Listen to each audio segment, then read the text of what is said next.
course, I don't expect anybody to believe me, but I'm going to tell you what the solution is to, well, everything that's going on in the world right now. If more of us would figure out what makes our hearts sing, and then just sing, we'd be fine. We really would. Because we would be so happy that we wouldn't let anybody bring us down. So, I'm at the park, it's sunset, and I'm going to go on a zip line. Yes, because it's so much fun! You should try this, it's so much fun. Oh, I love it. That's my favorite part. Like that. Just find something that makes your heart sing. I think we're all just too miserable.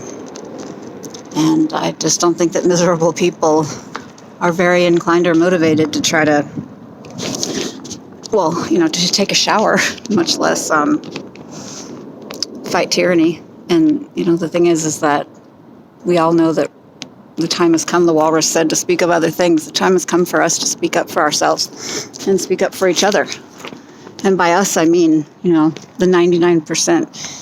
Now, I'm not saying pitchforks because, honestly, we've all been programmed with the same bullshit, pardon my French, but we've all been programmed to believe that this rat race system with some have and some don't is the way it's got to be, but it doesn't. It doesn't, obviously not working, and so it's obviously not the right way.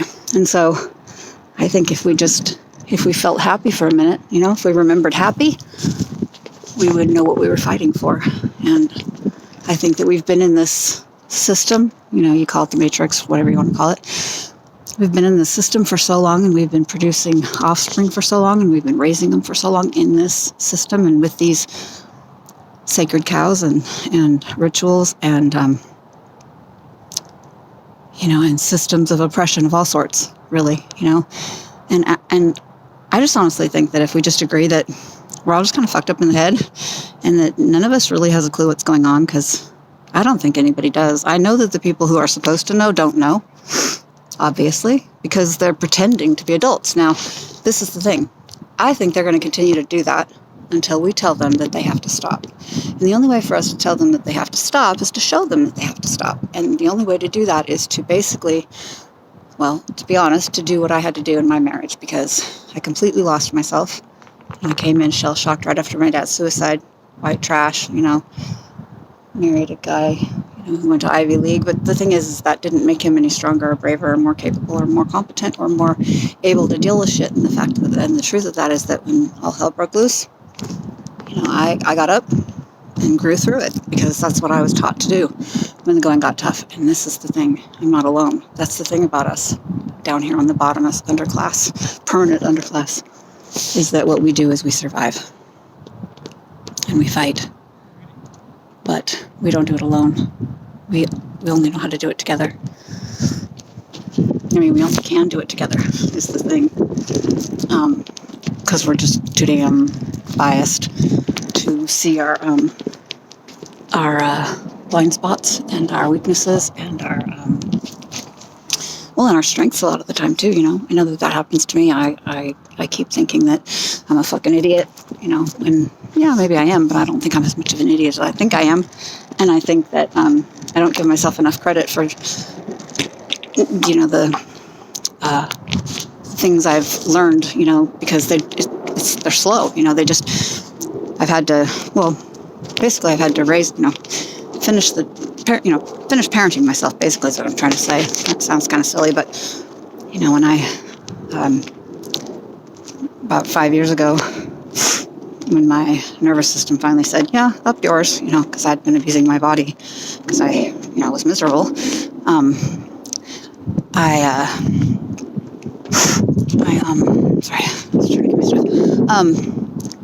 I kind of looked around, and I'm not going to lie, there was a lot of, internal whining there for a little while, because I was like, the fuck?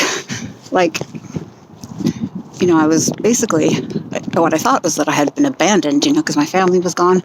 Both my parents killed themselves. My brother died of cancer, but we were estranged, and my sister and I, we used to be close, but we weren't really close. It was just that she needed me, to help her with her kids, and when she didn't need me anymore, she didn't need me anymore. You know how that goes. And And then we all just became too much for each other, I think is what happens. But, that really broke my heart into 10,000 pieces because I really love those kids.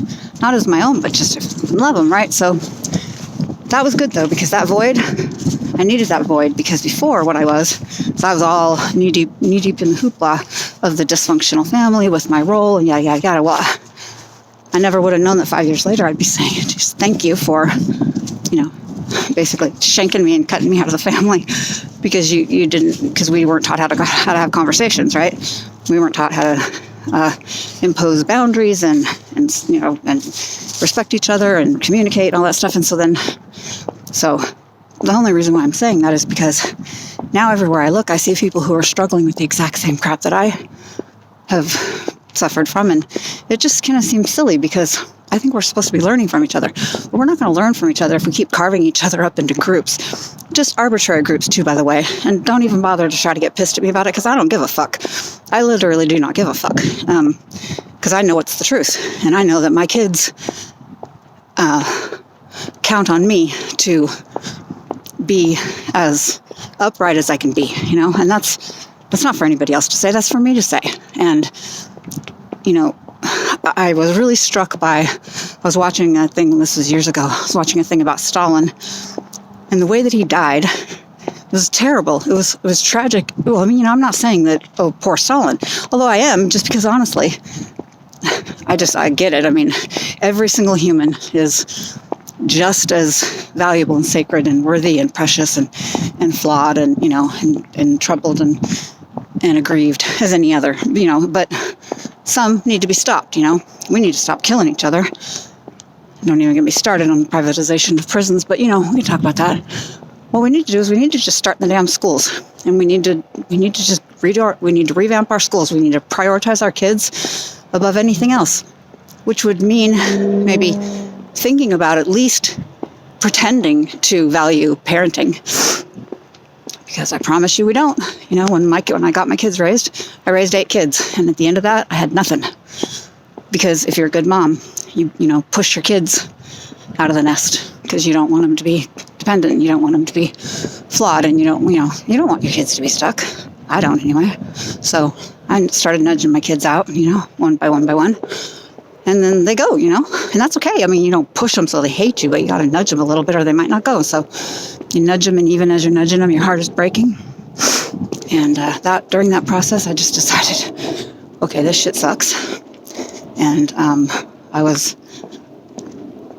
knew that if I focused on myself, I'd probably just lay down and die, because I was so confused. I couldn't figure out how I'd gone so far afield, because I knew that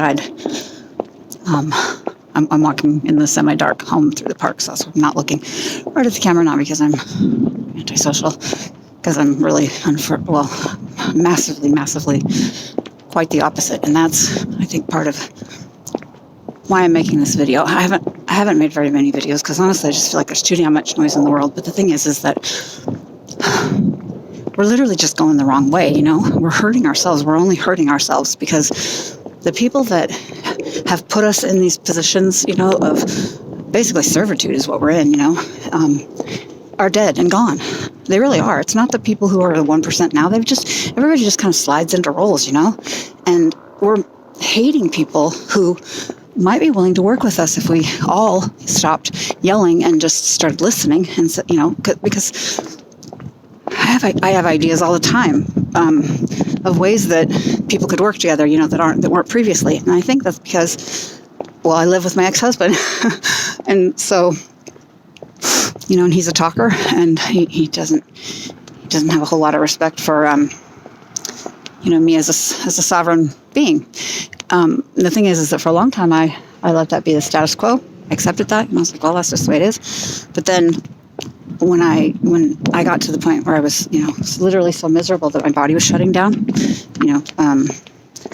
I've heard a few doctors talk about this now, Gabor Mate and Dr. Zach Bush, and it's like I think also Bruce Lipton, cell death, and that's what my body was committing suicide cell by cell. I knew it was, because I could feel the thing. It was like a light switch, and this is what I know that I absolutely have to find a way to communicate, not just adequately, but effectively, because you won't know until it's too late that your misery is telling your body that you're done with living. That's just what's happening. And there's nothing fancy really about knowing that. It's just that we have been denied the most basic knowledge and information about ourselves, because that is how they keep us servants, basically, and they keep us off balance. And I know this because, again, I live with my ex-husband, who can tend to be a bully if I let him. And I did for a while because I didn't really care. Actually, I didn't really have a whole lot of opinions. But then when I had kids, I had some opinions. And my opinions were not welcome. And they're still not welcome. And I'm argumentative, and I'm difficult, and I have a negative attitude when I just want to say, well, I think maybe we should think about doing it this way, or I don't agree, or I'd like you to stop talking to me now, So anyway, the point is just that we're obviously lost. We're still listening to the same people who got us lost, which doesn't make any sense to me. They are obviously corrupt.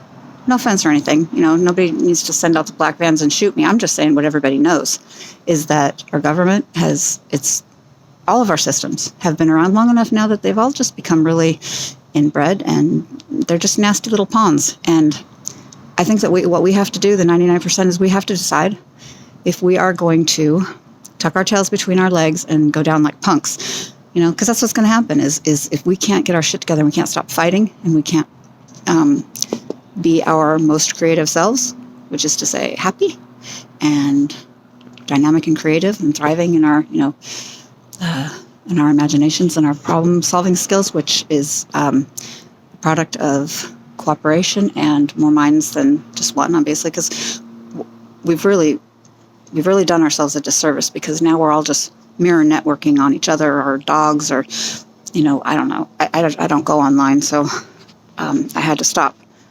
Because it was, well, every time I went online, I stopped thinking that we could get through this, No, honestly, I mean, I didn't really, but it was like, oh God, I get it. Like, I'm tired. And the rest of the time, I'm just like, what's the problem? Come on, man, let's just go meet some people, because that's how I've always been. So then I go walk around and I meet people. I'm like, people are fucking awesome. What's everybody so cranky about?